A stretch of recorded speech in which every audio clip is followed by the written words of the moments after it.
எட்டாத உயரத்தில் நிலவை வைத்தவன் யாரு?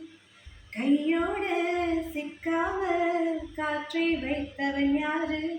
இதை எண்ணி எண்ணி இயற்கையை வியக்கிறேன். எட்டாத உயரத்தில் நிலவை வைத்தவன் யாரு?